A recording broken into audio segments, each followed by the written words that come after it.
আসসালামু আলাইকুম ওয়া রাহমাতুল্লাহি ওয়া বারাকাতুহু। ইন্নাল হামদালিল্লাহ নাহমাদুহু ওয়া নুসাল্লি আলা রাসূলিহিল কারীম, আম্মা বা'দ। আল্লাহ পাকের নিকট লাখো কোটি শুকরিয়া যে মহান আল্লাহ তাআলা আমাদেরকে পবিত্র শুক্রবার জুমার নামাজ আদায় করার জন্য মসজিদে আসার মতো তৌফিক দান করেছেন। এই জন্য মহান আল্লাহর নিকট শুকরিয়া আদায় করি, আলহামদুলিল্লাহ। পবিত্র রবিউল আওয়াল মাস, যেই মাসে মহাবিশ্বের শ্রেষ্ঠ মানব, শ্রেষ্ঠ নবী, শ্রেষ্ঠ রাসূল হযরত মুহাম্মদ সাল্লাল্লাহু আলাইহি সাল্লাম এই দুনিয়াতে আগমন করেছিলেন। তো আল্লাহ রসুল সারাটি জীবন উম্মতের জন্য পরিশ্রম, ত্যাগ, তিতিক্ষা, কষ্ট সবকিছু উম্মতে মুহাম্মদের জন্য, যেন মানুষ ইহকাল এবং পরকালে শান্তি এবং মুক্তি পায়। কিন্তু আমরা জানি হযরত আদম আলাইহিস সালাম থেকে শুরু করে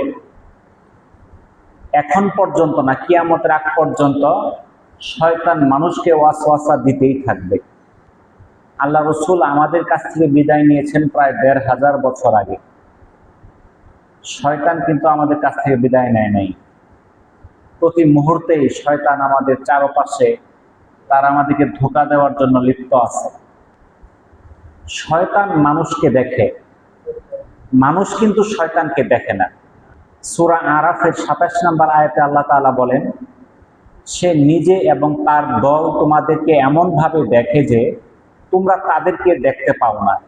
নিশ্চয় আমি শয়তানদেরকে তাদের অভিভাবক বানিয়ে দিয়েছি, যারা ঈমান আনয়ন করে না। তাহলে আল্লাহ তাআলা পবিত্র কোরআনে বলে দিলেন, শয়তান এবং তার দল তারা আমাদেরকে স্পষ্ট দেখতে পায়, কিন্তু আমরা তাদেরকে দেখতে পাই না। আর শয়তানকে তাদের অভিভাবক বানিয়ে দেওয়া হয়েছে তারা, যারা ঈমান আনে না। যারা ঈমান আনবে না তাদের অভিভাবককে শয়তান। সূরা নিসা ৬০ নম্বর আয়াতে আল্লাহ তাআলা বলেন, মূলত শয়তান তাদেরকে ভীষণভাবে পথভ্রষ্ট করতে চায়। শয়তানের কাজই হলো কি? মানুষকে পথভ্রষ্ট করা। সূরা ফাতিরের ৬ নম্বর আয়াতে আল্লাহ তাআলা বলেন, নিশ্চয় শয়তান তোমাদের শত্রু, সুতরাং তোমরা তাকে শত্রু হিসেবে গ্রহণ করো। সে তো তার দলবলকে শুধু এই জন্যই আহ্বান করে যে যেন তারা পথভ্রষ্ট হয়ে জাহান্নামের অন্তর্ভুক্ত হয়ে যায়। তাহলে শয়তান মানুষকে কার দিকে ডাকে? জাহান্নামের দিকে ডাকে। শয়তানকে আমাদের প্রকাশ্য শত্রু, এটা মানতে হবে, মনে রাখতে হবে। মানুষ কিন্তু কথায় কাজে অনেক ক্ষেত্রে ভুল করে, শয়তান কিন্তু মানুষকে বিভ্রান্ত করতে ভুল করে না। সূরা আরাফের ২০২ নম্বর আয়াতে আল্লাহ তাআলা বলেন, তাদের সঙ্গী সাথীরা তাদেরকে বিভ্রান্তির দিকে টেনে নেয় এবং এই বিষয়ে তারা কোনো ত্রুটি করে না। তাহলে শয়তান ও তার সঙ্গী সাথীরা মানুষদেরকে বিভ্রান্তির দিকে টেনে নেয় এবং এই বিষয়ে তারা কোনোই ত্রুটি করে না। শয়তান মানুষকে পাপ এবং অশ্লীল কাজের আদেশ দেয়। সূরা নূরের ২১ নম্বর আয়াতে আল্লাহ তাআলা বলেন, হে মুমিনগণ, তোমরা শয়তানের পদাঙ্ক অনুসরণ করো না। যে ব্যক্তি শয়তানের পদাঙ্ক অনুসরণ করে জেনে রাখুক যে নিশ্চয় শয়তান কেবল অশ্লীলতা এবং মন্দ কাজের নির্দেশ দেয়। তাহলে এই যে পবিত্র কোরআন আমাদেরকে বোঝার জন্য দিচ্ছে, শুধু মুখস্থ করার জন্য না। কেউ মনে করে যে কোরআন মুখস্থ করলে হয়ে গেল। কোরআন মুখস্থ করতে হবে, বুঝতে হবে, তিলাওয়াত করতে হবে, সেই অনুযায়ী আমল করতে হবে, হালালকে হালাল জানতে হবে, হারামকে হারাম জানতে হবে। আল্লাহ তাআলা কোরআনে বলে দিলেন, হে মুমিনগণ, তোমরা শয়তানের পদাঙ্ক অনুসরণ করো না। যে ব্যক্তি শয়তানের পদাঙ্ক অনুসরণ করে সে নিশ্চয় জেনে রাখো শয়তান মানুষকে অশ্লীলতা এবং মন্দ কাজের নির্দেশ দেয়। তার কাজই একটা, অশ্লীল এবং মন্দ কাজের নির্দেশ দেওয়া। শয়তান মানুষকে পাপ কাজকে সুন্দর করে দেখায়। সূরা নামলের ২৪ নম্বর আয়াতে আল্লাহ তাআলা বলেন, শয়তান তাদের কার্যাবলী তাদের নিকট সুশোভিত করে দিয়েছে এবং তাদেরকে সৎ পথ হতে নিবৃত করেছে, ফলে তারা হেদায়েত পায় না। তাহলে আল্লাহ তাআলা এই আয়াতে জানাই দিলেন, শয়তান তার কাজগুলোকে এমন সৌন্দর্যমণ্ডিত করছে, মানুষ দেখলে খুশি হয়, তার ভালো লাগে, কাজটা খুব ভালো করছে। আসলে কিন্তু সেই কাজটা ভালো না। শয়তান তাদেরকে সৎ পথ হতে নিবৃত করে, তারা হেদায়েত পায় না। শয়তান মানুষকে সালাত জিকির হইতে দূরে রাখে, নামাজের সময় হইলে মানুষকে ভোলায় দেয়, বিভিন্ন কাজে জড়ায় দেয়, বলে তোমার ব্যবসার ক্ষতি হবে, কৃষি ক্ষতি হবে, কাজের ক্ষতি হবে। সূরা মায়েদার 91 নম্বর আয়াতে আল্লাহ তাআলা বলেন, শয়তান তোমাদেরকে আল্লাহর স্মরণ হতে এবং সালাত হতে বাধা দিতে চায়, তবু কি তোমরা বিরত থাকবে না? তাহলে শয়তানের ওয়াসওয়াসা গ্রহণ করা থেকে আমাদেরকে বিরত থাকতে হবে। কেন? কারণ সে আমাকে আপনাকে কিসের বাধা দেয়? আল্লাহর স্মরণ থেকে বাধা দেয়, সালাত আদায় করা থেকে বাধা দেয়, যার জন্য সেই শয়তানের তাবেদারি করা যাবে না। মদ, জুয়া, মূর্তি পূজার বেদী, ভাগ্য নির্ণয়ের তীর, এগুলো হচ্ছে শয়তানের কাজ। আমরা মুসলমান হওয়া সত্ত্বেও এই কাজগুলো করে থাকি। বিভিন্ন সময় বিভিন্ন উৎসবে অনুষ্ঠানে এই সকল কাজ হয়ে থাকে। সূরা মাইদার 90 নম্বর আয়াতে আল্লাহ তাআলা বলেন, হে মুমিনগণ, মদ, জুয়া, মূর্তি পূজার বেদী এবং ভাগ্য নির্ণয়ের তীর হচ্ছে ঘৃণিত শয়তানের কাজ, সুতরাং তোমরা তা বর্জন করো, যাতে তোমরা সফলকাম হতে পারো। শয়তান মানুষকে বিভিন্নভাবে বিভ্রান্ত করে। আপনি একটা ভালো কাজ করতে চাবেন, শয়তান আপনাকে বিভ্রান্ত করবে, আপনাকে সেই কাজে বাধা দিবে। সূরা নিসার 117 থেকে 119 নম্বর আয়াতে আল্লাহ তাআলা বলেন, তারা তার পরিবর্তে দেবদেবীদেরকে আহ্বান করে এবং বিদ্রোহী শয়তানকেই ডাকে, অথচ আল্লাহ তাআলা লানত করেছেন।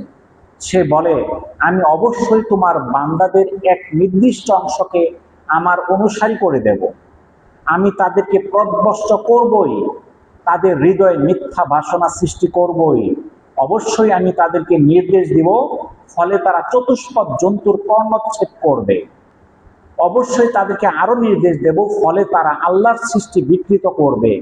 অতএব জেনে রাখো, যে ব্যক্তি আল্লাহর পরিবর্তে শয়তানকে অভিভাবক হিসেবে গ্রহণ করেছে, যে গ্রহণ করবে সে স্পষ্টভাবেই ক্ষতিগ্রস্ত হবে। তাহলে এই আয়াতে আল্লাহ তাআলা সর্বশেষ যে কথাটা বললেন, যে শয়তানকে অভিভাবক হিসেবে গ্রহণ করবে সে ক্ষতিগ্রস্ত হবে। শয়তান মানুষের সন্তান এবং সম্পদের শরীক হয়ে যায়। সূরা বনী ইসরাঈলের 64 নম্বর আয়াতে আল্লাহ তাআলা বলেন, তোমার আহ্বানের মাধ্যমে তাদের মধ্যে যাকে পারো পদস্থলিত করো, তোমার অশ্বারোহী ও পদাতিক বাহিনী দ্বারা তাদের উপর আক্রমণ করো, তাদের ধন সম্পদ সন্তান সন্ততিতে শরীক হয়ে যাও এবং তাদেরকে প্রতিশ্রুতি দাও, আর শয়তান তাদেরকে যেই প্রতিশ্রুতি দেয় তা ছলনা মাত্র। তাহলে শয়তান কি করে? মানুষকে আহ্বান করে কিসের জন্য? পদস্থলিত করার জন্য। তাদেরকে আক্রমণ করে, তাদের ধন সম্পদ সন্তান সন্ততির উপর শরীক হয়ে যায়, তাদেরকে বিভিন্ন প্রতিশ্রুতি দেয়, এটা করলে এটা পাবা, ওইটা পাবা, বিভিন্ন লোভ দেখায়। কিন্তু শয়তান কোনো প্রতিশ্রুতি রক্ষা করে না, সে শুধু ছলনা করে। শয়তানের প্রথম কাজ হচ্ছে লজ্জা এবং পর্দা উঠিয়ে নেওয়া। আজকে দেখেন বিশ্বের মধ্যে লজ্জা আর পর্দা এই দুইটা বিলুপ্ত হয়ে যাচ্ছে, মানুষের চোখে লজ্জা কমে গেছে। সূরা আরাফের 27 নম্বর আয়াতে আল্লাহ তাআলা বলেন, হে বনি আদম, শয়তান যেন তোমাদেরকে কিছুতেই প্রলুব্ধ করতে না পারে, যেভাবে তোমাদের পিতামাতাকে সে জান্নাত হতে বহিষ্কৃত করেছিল, তাদেরকে তাদের লজ্জাস্থান দেখানোর জন্য বিবস্ত্র করেছিল। তাহলে সূরা আরাফের 27 নম্বর আয়াতে আল্লাহ তাআলা আমাদেরকে জানাই দিলেন, হে বনি আদম, যেন তোমাদেরকে শয়তান প্রলুব্ধ করতে না পারে, যেভাবে প্রলুব্ধ করেছিল আমাদের আদি পিতা, আমাদের আদি মাতা হযরত আদম এবং হাওয়া আলাইহিস সালামকে। তাদেরকে শয়তান জান্নাত থেকে বহিষ্কৃত করেছিল, তাদের যে জান্নাতি পোশাক ছিল সেই পোশাক নিবৃত হয়েছিল। যখন মানুষ কোনো ভালো কাজ করতে চায়, কোনো জিহাদে অংশগ্রহণ করতে চায়, শয়তান তখন তাদেরকে ভয় দেখায়। সূরা আল ইমরানের 155 নম্বর আয়াতে আল্লাহ তাআলা বলেন, যেদিন দুটি দল পরস্পরের সম্মুখীন হয়েছিল সেদিন তোমাদের মধ্য থেকে যারা পলায়ন করেছিল নিশ্চয় শয়তান তাদের কৃতকর্মের জন্য তাদেরকে প্রতারিত করেছিল। শয়তান মানুষকে ধোঁকা দেয়, ভয় দেখায়, দান করা যাবে না, দান করলে দরিদ্র হয়ে যাবে, এরকম ভয় দেখায়। সূরা বাকারার 268 নম্বর আয়াতে আল্লাহ তাআলা বলেন, শয়তান তোমাদেরকে অভাবের ভয় দেখায় এবং অশ্লীল কাজের আদেশ করে, অথচ আল্লাহ তোমাদেরকে তার পক্ষ থেকে ক্ষমা এবং অনুগ্রহের প্রতিশ্রুতি দেন, আর আল্লাহ অসীম করুণাময় এবং মহাজ্ঞানী। আপনি যখন দান করতে যাবেন, শয়তান বলবে দান করো না, দান করলে দরিদ্র হয়ে যাবে। শয়তান আমাদেরকে অশ্লীল কাজের আদেশ দেয়, কিন্তু আল্লাহর পক্ষ থেকে রয়েছে আমাদের জন্য ক্ষমা আর অনুগ্রহের প্রতিশ্রুতি। আল্লাহ তাআলা করুণাময় এবং মহাজ্ঞানী। শয়তান মানুষের মনে প্রতারণামূলক আশা দেয়, শয়তান মানুষকে প্রতারিত করে। দেখবেন যে অনেক মানুষ আছে বিভিন্ন মন্দ কাজে জড়িত থাকে, চুরি করে, ছিনতাই করে, বিভিন্ন মন্দ কাজ করে। আপনি যদি একটি ভালো কাজ করতে চান, আপনি যদি হালাল পন্থায় ব্যবসা করতে চান, আপনি যখন তখন যেখানে সেখানে করতে পারবেন, কোনো সমস্যা নাই। কিন্তু আপনি যখন হারাম কাজ করতে যাবেন, যেখানে সেখানে করা কিন্তু সম্ভব না, কঠিন। আপনি হালাল ফসল করছেন, ধান লাগাইছেন, গম লাগাইছেন, ভুট্টা লাগাইছেন, আপনি যখন খুশি বাজার নেবেন, কোনো সমস্যা আছে? যখন খুশি তখন বিক্রি করবেন, কোনো সমস্যা নাই। এখন কেউ যদি গাজার চাষ করে, ধরা পড়লে কয়েকদিন পর পরে ধরা পড়ে, শুনেন না, বিপদ আছে। যারা আপনি একটা কাজ করবেন, মানুষের বাড়িতে কিংবা খেতে আপনি মজুরি খাটবেন, আপনি যে কোনো সময় যে আপনি কাজ করতে পারবেন, কোনো বাধা নাই। কিন্তু একজন চুরি করবে, যখন তখন চুরি করতে পারবে? তাহলে চোরের কিন্তু অনেক কি করতে হয়, কোন সময় যাবো, কোন সময় লোক থাকবে না, কিভাবে চুরি করবো, কোন দিক দিয়ে পালামো, কোথায় নিয়ে বিক্রি করবো, তার অনেক চিন্তা ভাবনা। একটা চুরির জন্য তার অনেক প্ল্যান করতে হয়, কিন্তু হালাল কাজ করার জন্য এতগুলা প্ল্যান লাগে না। কিন্তু তবু এই চোরেরা এই কাজটা কেন করে? কারণ শয়তান তাদেরকে প্রতারণা করে, প্রতারণার আশ্বাস দেয়, তাকে ভালো কাজে প্রভাবিত করে না। কারণ সে অনেক পরিশ্রম করে একটা চুরি কাজে যায়, এরপরেও ধরা পড়ে, মানুষের পিটনা খায়, জেল খাটে। আল্লাহ তাআলা সূরা ফুরকানের 29 নম্বর আয়াতে বলেন, সে তো আমাকে বিভ্রান্ত করেছিল, আমার নিকট উপদেশ পৌঁছার পর নিশ্চয় শয়তান মানুষের জন্য মহাপ্রতারক। তাহলে আল্লাহ রসুলকে বিভ্রান্ত করার জন্য গিয়েছিল, কিন্তু আল্লাহ রসুলকে বিভ্রান্ত করতে পারে নাই। কিন্তু আমাদেরকে কিন্তু বিভ্রান্ত করা খুব সহজ। কারণ কি? কারণ হচ্ছে শয়তান মানুষের জন্য মহাপ্রতারক। সে ভালো কাজ রেখে মানুষকে মন্দ কাজের আদেশ দেয়, অবৈধ কাজের আদেশ দেয়। শয়তান মানুষের মধ্যে বিভেদ সৃষ্টি করে।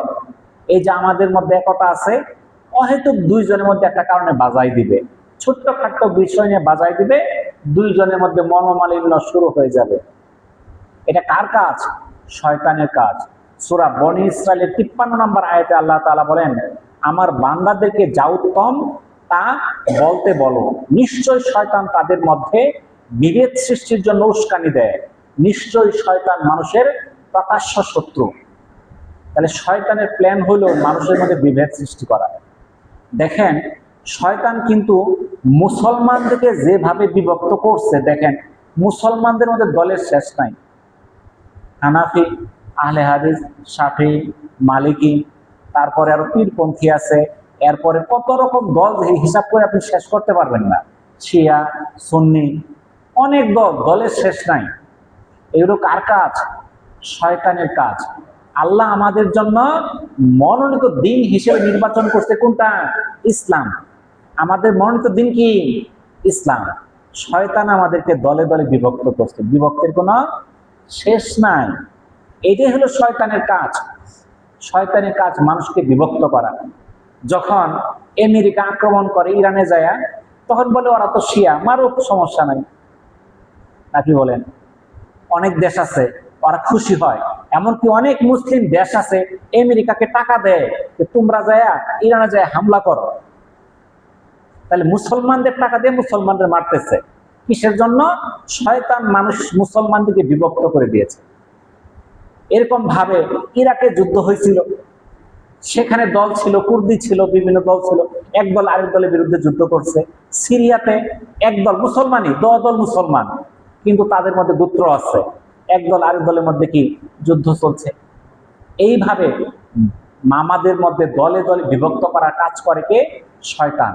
এই জন্য আল্লাহ তাআলা পবিত্র কোরআনে সূরা বনী ইসরাঈলে স্পষ্ট বলে দিলেন, শয়তান তোমাদের মধ্যে বিভেদ সৃষ্টির জন্য উস্কানি দেয়। আর এই শয়তান হচ্ছে মানুষের জন্য প্রকাশ্য শত্রু। শয়তান মানুষকে পাপে লিপ্ত করে, কিন্তু পাপে লিপ্ত করার পর শয়তান আর সেখানে থাকে না, সে অন্যত্র চলে যায়, সে কেটে পড়ে। সূরা হাশরের 16 নম্বর আয়াতে আল্লাহ তাআলা বলেন, তাদের তুলনা শয়তানের মতো যে মানুষকে কুফরি করতে বলে, অতঃপর যখন সে কুফরি করে তখন শয়তান বলে তোমার সাথে আমার কোনো সম্পর্ক নেই, আমি জগৎ সমূহের প্রতিপালক আল্লাহকে ভয় করি। তখন শয়তান শেষ। দেখবেন যে কিছু মন্দ লোক আছে, ভালো মানুষকে মন্দ কাজে জড়ায় সে কেটে পড়ে, সে আর তখন না। বিভিন্ন মানুষকে দিয়ে মন্দ কাজ করায়, কিন্তু ওই মানুষটা তখন ওর বিপদে আর সহযোগিতা করে না। তাহলে শয়তানের কাজ হইল এটা, মানুষকে শয়তান কি করবে? মন্দ কাজে লিপ্ত করবে, কিন্তু সে সেখানে আর অবস্থান করবে না। শয়তান মানুষকে অবাস্তব কথা বলায়। সূরা বাকারার 168 এবং 169 নম্বর আয়াতে আল্লাহ তাআলা বলেন, শয়তানের পদাঙ্ক অনুসরণ করো না, সে তোমাদের প্রকাশ্য শত্রু। সে তো কেবল তোমাদেরকে মন্দ এবং অশ্লীল কাজের আদেশ করে এবং আল্লাহ সম্বন্ধে তোমরা যা জানো না সেই বিষয়ে তোমাদের বলার নির্দেশ দেয়। এমন কথা বলায় যেটা আল্লাহ আমাদেরকে বলে নাই, মানুষের মুখ দিয়ে মানুষের সামনে বলায়। আজকে দেখবেন আমরা এই মিম্বরে বৈশা কথা বলি, অনেক কথা হাদিসের কোরআনের বলি, আবার মন গড়া বানায়ও বলি। দুই রকম কথাই বলা হয়। এই যে মন গড়া বানায় কথাগুলো বলা হয়, এগুলো শয়তানের ওয়াসওয়াসা, এগুলো শয়তানে বলায়। শয়তান মানুষকে এমন অবাস্তব কথা বলায় যেগুলো আল্লাহ বলে নাই, সেটাও মানুষের মুখ দিয়ে বের করে। শয়তান মানুষকে প্রতারণামূলক চমকপ্রদ কথা শোনায়, যেটা মানুষ আকর্ষিত হয়ে যায়, সেটা শুনে সে অবিশ্বাস্যভাবে সেটা গ্রহণ করে। সূরা আনআমের 112 নম্বর আয়াতে আল্লাহ তাআলা বলেন, এভাবে আমি মানব এবং জিনদের মধ্যে শয়তানদেরকে প্রত্যেক নবীর শত্রু বানিয়ে দিয়েছি, ফলে তারা একে অপরকে প্রতারণার উদ্দেশ্যে চমকপ্রদ কথা তারা প্ররোচিত করে। যদি তোমার প্রতিপালকের ইচ্ছা করতেন তবে তারা এটা করতো না, সুতরাং তুমি তাদেরকে তাদের মিথ্যা রচনাকে বর্জন করো। শয়তানদেরকে প্রত্যেক নবীর শত্রু বানিয়ে দেওয়া হয়েছে। এই শয়তান ছিল প্রত্যেক নবীর শত্রু। তারা একে অপরকে প্রতারণার উদ্দেশ্যে চমকপ্রদ কথা দিয়ে মানুষকে কি করত? প্রতারিত করত। তাহলে আমাদের কাজ কি? আমাদের কাজ হচ্ছে শয়তান আমাদেরকে যে মিথ্যা এবং প্রতারণা দিবে সেটা থেকে বিরত থাকা এবং তাদের সেই মিথ্যা রচনাকে বর্জন করা। শয়তান মানুষকে মন্ত্র এবং জাদু শিক্ষা দেয়। দেখবেন যে বিভিন্ন কুফরি কালাম করে, এই কুফরি কালাম শয়তানের কাজ। বিভিন্ন মন্ত্র করে, জাদু করে, আপনার জাদু খেলা দেখায়, এটাও শয়তানের কাজ। সূরা বাকারার 102 নম্বর আয়াতে আল্লাহ তাআলা বলেন, সুলাইমানের রাজত্বকালে শয়তান যা আবৃত্তি করত তারা তারই অনুসরণ করত। সুলাইমান কুফরি করেননি এবং শয়তানরাই কুফরি করেছিল। তারা লোকদেরকে জাদুবিদ্যা শিক্ষা দিত। এই জাদুবিদ্যার শিক্ষা কে দেয়? শয়তান। এই জন্য আমরা যেন মুসলিমরা কখনো জাদুবিদ্যা আমরা না শিখি, আমরা যেন কোনো এই বানমারা, এই কবিরাজি করা, এগুলোর মধ্যে যেন আমরা না জড়াই, কারণ এগুলো শয়তানের কাজ। এগুলো শয়তান মানুষকে শিক্ষা দেয়। শয়তান নবীদের কথাগুলোকে বিকৃত করে। আল্লাহ রসুল যে কথা বলছে সেই কথা বিকৃতভাবে মানুষের সামনে উপস্থাপন করে। আল্লাহ তাআলা বলেন, হে নবী, আমি তোমার আগে এমন কোন নবী কিংবা রাসূল প্রেরণ করিনি যারা এই ঘটনার সম্মুখীন হননি যে যখন তিনি আল্লাহর আয়াত পাঠ করার আগ্রহ প্রকাশ করতেন, তখন শয়তান তার সেই আগ্রহের কাছে কাফিরদের মধ্যে সন্দেহ ঢেলে দেয়নি। অর্থাৎ যখনই আল্লাহ রসুল কিংবা এর আগে যে নবী ছাড়া ছিলেন, যখন আল্লাহর কথাগুলো উপস্থাপন করতেন, শয়তান মানুষের মধ্যে কি করত? সন্দেহ ঢেলে দিত। মানুষের মধ্যে এমন সন্দেহ দিত যেন মানুষ ভাবতে থাকে সেই কথাগুলো মিথ্যা। অতঃপর আল্লাহ শয়তানের নিক্ষিপ্ত সন্দেহগুলো মিটিয়ে দেন এবং নিজের আয়াতসমূহকে আরো মজবুত করেন। আল্লাহ তাআলা সর্বজ্ঞ এবং প্রজ্ঞাময়। এটা এজন্য যে শয়তান যা নিক্ষেপ করে তিনি তা তার জন্য পরীক্ষা শুরু করে দেন। যাদের অন্তরে ব্যাধি রয়েছে এবং যাদের হৃদয় পাষাণ, নিশ্চয় জালিমরা চরম মতভেদে লিপ্ত রয়েছে। তাহলে যাদের অন্তরে ব্যাধি আছে, যাদের মনের মধ্যে শয়তানের ওয়াসওয়াসা আছে, তাদের হৃদয় পাষাণ, আর জালিমরা মতভেদে লিপ্ত রয়েছে। পবিত্র কোরআনে এই শয়তানের প্রায় 21টি বৈশিষ্ট্য উপস্থাপন করা হয়েছে। এছাড়াও বিভিন্ন হাদিসে এই শয়তানের বৈশিষ্ট্যগুলো সম্পর্কে উপস্থাপন করা হয়েছে। শয়তান আল্লাহ সম্পর্কে মানুষের মধ্যে সন্দেহের সৃষ্টি করে। আল্লাহ আমাদের সৃষ্টি করেছেন, আল্লাহ এক অবিনশ্বর, এই সম্বন্ধে মানুষের মধ্যে ওয়াসওয়াসা দেয় কে? শয়তান। মুসনাদে আহমদের 8358 নম্বর হাদিসে আল্লাহ রসুল বলেন, এই হাদিসটা বর্ণনা করছেন হযরত আবু হুরায়রা রাদিয়াল্লাহু তাআলা আনহু। তিনি বলেন, রাসূলুল্লাহ সাল্লাল্লাহু আলাইহি সাল্লাম বলেছেন, শয়তান তোমাদের নিকট এসে বলে, আকাশকে সৃষ্টি করেছেন, জমিনকে সৃষ্টি করেছেন। উত্তরে সে বলে, মহান আল্লাহ। তখন সে আবার প্রশ্ন করে, তাহলে আল্লাহকে কে সৃষ্টি করেছেন? যখন তোমরা কারো মনে এমন ওয়াসওয়াসা আসবে, তখন তোমরা বলবে, আমি আল্লাহ এবং তার রাসূলের উপর ঈমান এনেছি। আউযু বিল্লাহি মিনাশ শাইতানির রাজিম। সূর্য থেকে পৃথিবীর থেকে চন্দ্রের দূরত্ব কত, পৃথিবী থেকে সূর্যের দূরত্ব কত, পৃথিবী থেকে মঙ্গল গ্রহের দূরত্ব কত, প্রত্যেকটা দূরত্ব কিন্তু বইয়ের মধ্যে আমরা লেখা পাই। কিন্তু সাধারণ জ্ঞানে কিন্তু ধরবে না এটা কি দিয়ে মাপছে। তো এরকম ভাবে আল্লাহ তাআলা আমাদেরকে যেই জ্ঞানগুলো দিচ্ছে, সেই জ্ঞানগুলো সম্বন্ধে আমাদের বোঝার, অনুধাবন করার ক্ষমতা আছে। আর যেই সম্বন্ধে আমাদের জ্ঞান দেয় নাই, আপনি যতই চেষ্টা করেন সেই বিষয়ে আপনি অগ্রসর হতে পারবেন না। তো আল্লাহ তাআলা আমাদেরকে যেই সীমিত জ্ঞানটুক দিয়েছে, এর মধ্যে আমার থাকতে হবে। এর বাইরে যখন যাব, তখন আমি শয়তানের ওয়াসওয়াসায় পড়ব, তখন আমি সেই প্রশ্নের উত্তর খুঁজে পাবো না। শয়তান আমাদেরকে সকালবেলা ঘুম থেকে উঠতে দেয় না। দেখবেন যে ফজর আজান হইতেছে, আপনি টের পাচ্ছেন না কেন? সহিহ মুসলিমের 452 নম্বর হাদিসে আল্লাহ রাসূল বলেন, আবু হুরায়রা রাদিয়াল্লাহু তাআলা আনহু বর্ণিত, নবী করিম সাল্লাল্লাহু আলাইহি সাল্লাম বলেছেন, যখন তোমাদের কেউ ঘুম থেকে উঠবে, সে যেন নাকে পানি দেয় 3 বার। কেননা শয়তান তার নাকের ভিতর রাত্রি যাপন করে। আমরা যখন ওযু করি নাকের মধ্যে পানি দেই না? শয়তান এখানে যায় ঘুমায়। কত কাছে দেখছেন তো, একেবারে কাছে। যার জন্য আমাদের রাত্রিবেলা ফজর নামাজ ছুটে যায়। আপনি আসার সময় নিয়ত করছেন তাহাজ্জুদ পড়বেন, আর খোঁজ পাইছেন না। এই জন্য আপনার কাজ কি? আপনি ঘুমাইতে যান, ওযু করে ঘুমাইতে যান। আর শয়তান, মানুষ যখন ঘুমিয়ে যায়, শয়তান মানুষের চুলের মধ্যে গিট দেয়। সহিহ বুখারী 1142 নম্বর হাদিসে আল্লাহ রাসূল বলেন, আবু হুরায়রা রাদিয়াল্লাহু তাআলা আনহু থেকে বর্ণিত, নবী করিম সাল্লাল্লাহু আলাইহি সাল্লাম বলেছেন, তোমাদের কেউ যখন ঘুমিয়ে পড়ে, তখন শয়তান তার ঘাড়ের পেছনের অংশে 3টি গিট দেয়। ঘাড়ের পিছনের অংশে কয়টা গিট দেয়? 3টা। প্রতি গিটে সে এই বলে চাপড়ায় যে তোমাদের সম্মুখে আছে লম্বা রাত, অতএব তুমি ঘুমিয়ে থাকো। অতঃপর সে যদি সজাগ হয়, আল্লাহকে মনে করে, একটি গিট খুলে যায়। যখন সে উজু করে আরেকটা গিট খুলে যায়। যখন সে নামাজে দাঁড়ায় যায়, 3টা গিট খুলে যায়। আর যারা ফজর নামাজ পড়ে না, সবগুলা গিট আছে। শয়তানের সবগুলা গিরো আছে। সারাদিন যত কাজ করবে, শয়তানের কাজই করবে। ভালো কাজে গেলেই তার আটকাবে। বুঝতে পারছেন তো? আপনি ফজর নামাজ পড়বেন, দেখবেন যে যোহর, আসর, মাগরিব, এশা সবই আদায় করা সহজ হয়ে গেছে। আর ফজর আদায় করছেন না, আপনার সবগুলো নামাজের মধ্যে বাধা দিতেছে। কারণ ওই যে শয়তান 3টা গিট দিছিল, যখন এই 3টা গিটই খুলে যায়, তখন সকাল হয় উৎফুল্ল মনে এবং অনাবিল চিত্তে। অন্যথায় সে ভোরে উঠে অপবিত্র মন নিয়ে এবং আলস্য সহকারে। যে ফজর নামাজ পড়বে তার মন থাকবে কি উৎফুল্ল, তার মন থাকবে অনাবিল। কিন্তু যে ফজর পড়বে না তার মন থাকবে অপবিত্র, তার কাজের মধ্যে অলসতা আসবে, কোনো কাজে আগায় আসবে না। মনে হয় না একটু ঘুমাই, একটু বসে থাকি, এটা করি সেটা করি, মোবাইলটা হাতে নিছি একটু দেখি। আপনার অলসতায় দিন ভরে যাবে, আপনি কাজ করতে পারবেন না।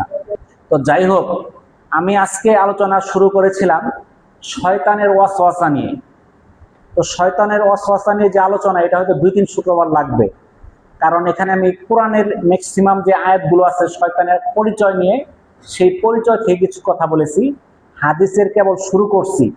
তো হাদিস অনেকগুলো হাদিস আসছে শয়তানের ওয়াসওয়াসা নিয়ে, সেগুলো বলতে গেলে হয়তো আরো 2-3 শুক্রবার লাগবে। আমরা পরবর্তী শুক্রবার ইনশাল্লাহ বাকিটুক আলোচনা করব।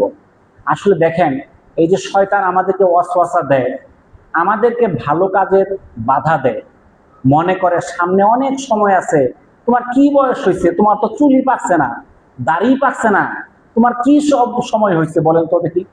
তখন আমাদেরকে এভাবে ধোঁকা দিয়া ভালো কাজ করতে বাধা দেয়। আপনি দান করবেন, দান করতে বাধা দেয়। আপনি নামাজ পড়বেন, নামাজে বাধা দেয়।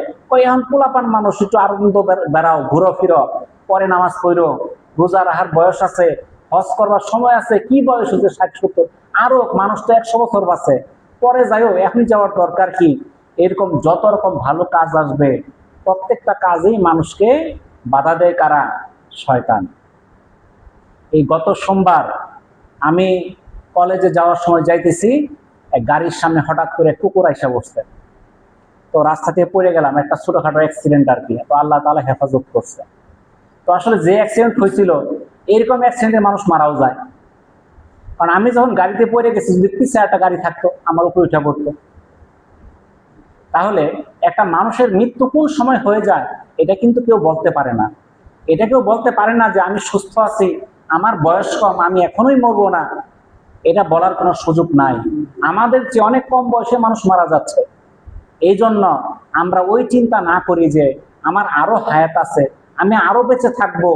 আমার মনে করতে হবে এইটাই আমার শেষ সময়, আমি আগামী সময় বেঁচে থাকবো, আগামীকাল বেঁচে থাকবো, এর কোনো নিশ্চয়তা নাই। আমি জুমার নামাজে আসছি, আমি আসর পড়তে পারবো, এর নিশ্চয়তাও নাই। অতএব নামাজকে আমি কাজা করতে পারি না, নামাজকে আমি ছাড়তে পারি না, আমি ভালো কোনো কাজকে ছাড়তে পারি না। আর যদি আপনি ভালো কাজ সময় থাকা সত্ত্বেও ছেড়ে দেন, তাহলে বুঝবেন আপনার ঘাড়ে শয়তান ভর করছে, এতে কোনো সন্দেহ নাই। কারণ কয়েকটা আয়াতে আপনারা শুনলেন, মানুষের প্রকাশ্য শত্রুকে শয়তান। যখন আপনাকে আমাকে ভালো কাজ করতে বাধা দিবে, বুঝবেন শয়তান আমার উপরে কি করছে, ভর করছে। তাহলে আমাকে শয়তানের সেই ওয়াসওয়াসা থেকে বের হয়ে এসে সেই ভালো কাজটার মধ্যে আসতে হবে। যখন আজানটা হবে, আজানের সাথে সাথে মসজিদে ঢুকে ফেলতে হবে। কিন্তু দেখি আজান হইতেছে, মসজিদের সামনে দিয়ে যাইতেছি, কিন্তু মসজিদের দিকে আমার মুখটা ফিরে না, জায়গা এইদিকে জায়গা ওইদিকে, মসজিদের দিকে আসতে পারে না। এটাই হচ্ছে শয়তানের ওয়াসওয়াসা। এই জন্য আমরা এই যে কথাগুলো শুনলাম, মানলাম না, কিছু লাভ কি হলো বলেন তো দেখি। এই যে শয়তান যে আমাদের প্রতারণাগুলো দেয়, এই যে বললাম আধা ঘন্টা, কিন্তু আসরের সময় তো মানুষ নাই, তাহলে কি শুনলাম আমরা? আমি যে কথাগুলো বললাম, আমি কি আমার মন গড়া কোনো কথা বলছি? আমি যে কথাগুলো বলতেছি কোরআনের আয়াতের অর্থ বলছি, আয়াত নাম্বার সহ। আপনার বিশ্বাস না হইলে আপনি কোরআন খুললে অর্থ দেখবেন যে সত্য বলছি না মিথ্যা বলছি। যদি আল্লাহ তাআলার কথাগুলো আপনি শুনেন, জানেন, আপনি কেন মানবেন না? মানবো দেখেই তো আমরা মুসলমান। আর যদি না মানতাম তাহলে তো আমার নাম মুসলমান হইতো না। যে কোরআনকে অস্বীকার করে সে কি মুসলমান হতে পারে? সে তো মুসলমান হতে পারে না। তাহলে আমি মুসলমান, আমি কোরআনের আয়াতকে কি করে অস্বীকার করি? আমি কি করে আজান হয়ে গেলে আমি সেই আজানকে অস্বীকার করে আমি বাজারে চলে যাই, হাটে চলে যাই? আমি তো নামাজের সময় নামাজে আসতে হবে, ভালো কাজের সময় ভালো কাজ করতে হবে, রোজার সময় রোজা রাখতে হবে, জাকাতের সময় জাকাত দিতে হবে, হজ ফরজ থাকলে হজ করতে হবে। তাহলে এই কাজগুলো যেন আমরা করি। আল্লাহ তাআলা আমাকে হেদায়েত দান করুন। ওয়া আখিরু দাওয়ানা আনিল হামদুলিল্লাহি রাব্বিল আলামিন। আসসালামু আলাইকুম ওয়া রাহমাতুল্লাহি ওয়া বারাকাতুহু।